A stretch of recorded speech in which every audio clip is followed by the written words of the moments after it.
Assalamualaikum warahmatullahi wabarakatuh. Sebelumnya, perkenalkan nama saya Nabila Dina Fikriya dengan NPM 101203331. Di video kali ini, saya akan menjelaskan yang berkaitan tentang komunikasi bisnis. Kira-kira apa aja ya isinya? Yuk ikutin aja videonya. Yang pertama, saya akan menjelaskan apa itu korespondensi dalam bisnis. Korespondensi merupakan salah satu bentuk komunikasi verbal yang digunakan untuk menyampaikan pesan-pesan bisnis maupun non-bisnis kepada pihak lain. Koresponden berkaitan dengan suatu proses penyampaian pesan dalam bentuk surat, memo proposal, agenda, maupun bentuk laporan. Selanjutnya ada resume. Resume atau kurikulum vitae merupakan laporan perincian kualifikasi pelamar yang kehadirannya tidak dapat dipisahkan dari surat lamaran kerja. Kemukakan poin-poin penting tentang kemampuan Anda, dimulai dari tujuan karir, informasi pribadi, pendidikan, penguasaan bahasa asing, presentasi, dan referensi. Jadi, resume ini dibuat untuk ketika kalian melamar kerja, guys. Biasanya tuh itu isi data-data diri kalian gitu, buat melamar kerja. Lalu, bagaimana penulisan resume? Secara umum, persyaratan resume mencakup nama, alamat lengkap, tujuan kerja, kualifikasi, informasi pribadi, dan referensi. Pada bagian tujuan kerja harus terdapat pernyataan secara jelas apa tujuan pembuatan resume tersebut. Hal-hal yang termasuk informasi pribadi atau personal, antara lain seperti pendidikan, berbagai keterampilan, hobi, penghargaan, keanggotaan asosiasi. Pada bagian referensi, carilah orang-orang yang mengetahui dengan baik mengenai kemampuan kita. Jadi seperti yang saya sudah bilang, resume itu data-data pribadi kita saat mau melamar kerja.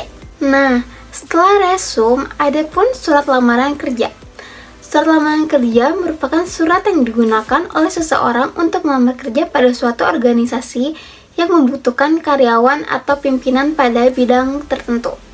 Pendekatan yang dapat digunakan dalam membuat surat lamaran kerja adalah pendekatan attention, interest, desire, and action atau AIDA. Lalu, bagaimana cara penulisan surat lamaran kerja? Yang pertama, attention. Pelamar kerja harus dapat meyakinkan pihak organisasi para pencari kerja bahwa pelamar kerja memiliki sesuatu yang bermanfaat atau dapat memiliki sesuatu yang menumbuhkan rasa tertarik bagi lembaga atau pembaca tersebut. Yang kedua, ada interest pelamar. Pelamar kerja harus dapat menarik perhatian pembaca dengan menjelaskan relevansi pesan-pesan yang disampaikan dan menegaskan bahwa kualifikasi yang dibutuhkan lembaga atau organisasi perusahaan tersebut relevan dengan kemampuan yang dimiliki pelamar kerja. Yang ketiga, ada desire pelamar kerja. Nah, pelamar kerja harus bisa menumbuhkan hasrat pembaca untuk mengetahui lebih jauh apa yang sudah dituliskan dalam surat tersebut dan dapat meyakinkan pembaca melalui bukti-bukti pendukung yang relevan dengan posisi yang dikehendaki. Dan yang keempat, ada action.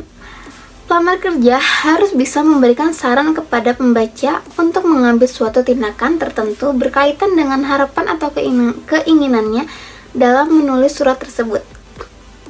Selanjutnya, setelah membuat lamaran kerja, ada pun wawancara.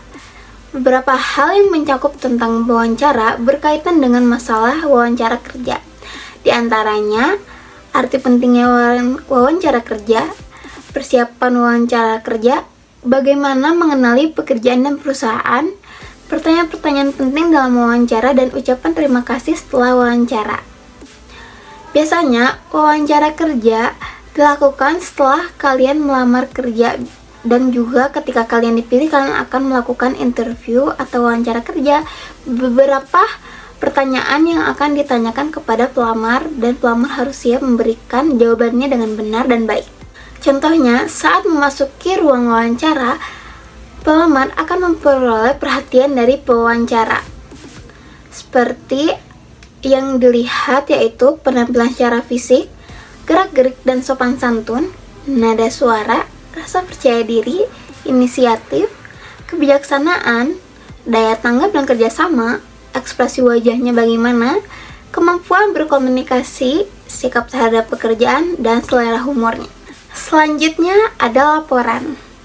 Laporan menurut Hemstreet et al. Tahun 1983, laporan adalah pesan-pesan yang disampaikan secara sistematis dan objektif yang digunakan untuk menyampaikan informasi dari satu bagian organisasi kepada bagian lain atau lembaga lain untuk membantu pengambilan keputusan atau memecahkan persoalan. Apa saja jenis laporan?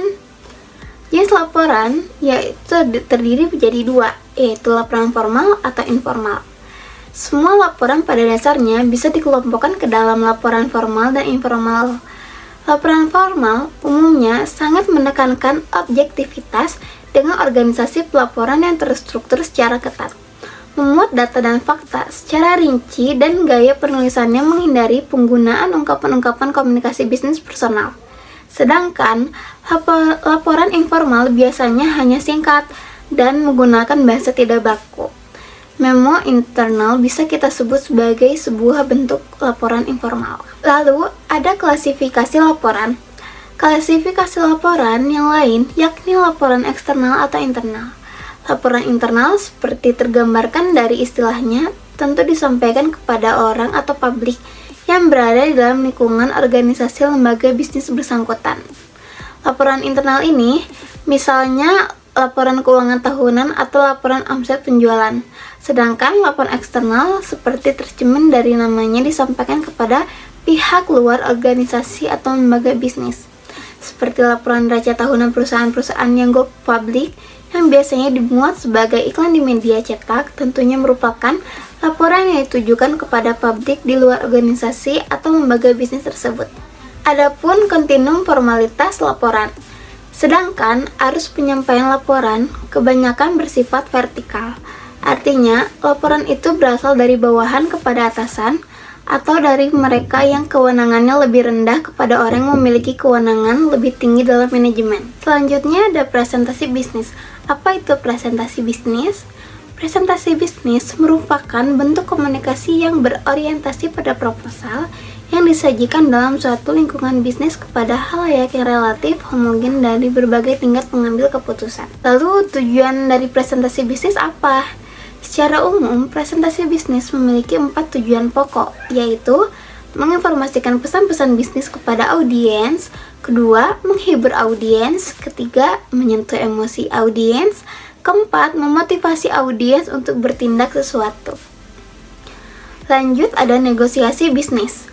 Apa sih negosiasi bisnis? Menurut Hartman, pengertian negosiasi dapat berbeda-beda tergantung dari sudut pandang siapa yang terlibat dari suatu negosiasi. Dalam hal ini, ada dua pihak yang berkepentingan dalam bernegosiasi, yaitu pembeli dan penjual.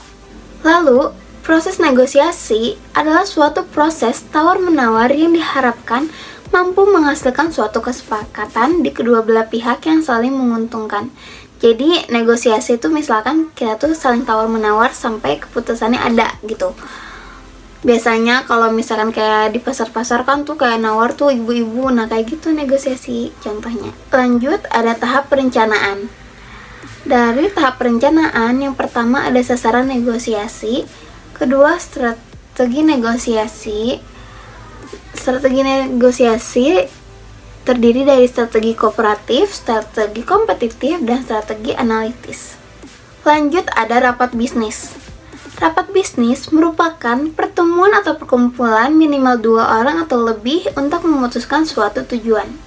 Rapat biasanya dihadiri oleh pimpinan dan stafnya, sedangkan bisnis adalah usaha yang menjual barang atau jasa yang dilakukan oleh perorangan, sekelompok orang, atau organisasi kepada konsumen dengan tujuan utamanya untuk memperoleh keuntungan laba atau profit.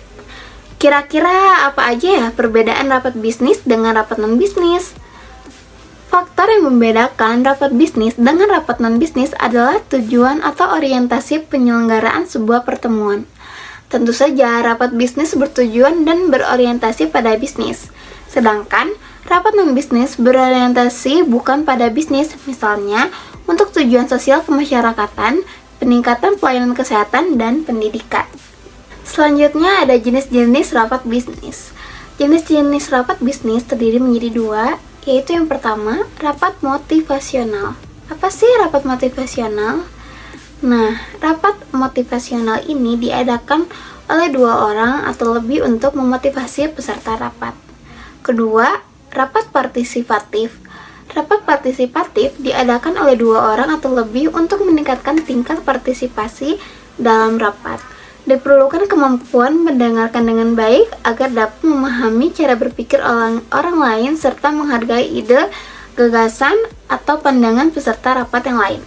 Berdasarkan sifat rapat, sifat-sifat rapat terdiri dari rapat formal, yaitu secara formal ya.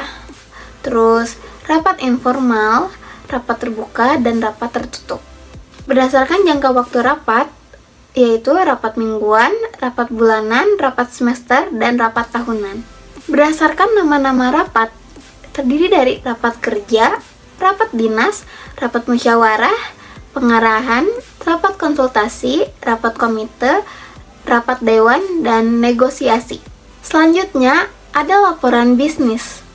Menurut Herta A. Murphy dan Herbert W.H., laporan bisnis adalah suatu laporan yang memiliki sifat netral, tidak memihak, memiliki tujuan yang jelas, dan berisi rencana penyajian fakta kepada seorang atau lebih untuk tujuan bisnis tertentu. Lalu, karakteristik laporan singkat. Kebanyakan laporan singkat hanya mencakup materi pendukung yang relatif sedikit bagi penyampaian komunikasi yang efektif. Laporan singkat itu sendiri dapat berbentuk memo ataupun surat yang terdiri atas 1 atau 2 halaman. Lanjut praktek memimpin rapat. Sebelumnya, pengertian rapat kan adalah sejumlah orang yang bertemu untuk melaksanakan bisnis. Nah, rapat menurut Ken Davis 1988 adalah 1. Untuk memperoleh partisipasi dalam sambutan aktif. 2. Sarana untuk memperoleh informasi dan menghasilkan umpan balik. Ketiga, memungkinkan untuk memberikan kontribusi secara pribadi dan menghasilkan perasaan persahabatan. Komunikasi dengan teknologi informasi. Teknologi informasi dapat didefinisikan sebagai teknologi yang melibatkan pengembangan, perawatan, dan penggunaan sistem komputer, perangkat lunak, dan jaringan untuk memproses dan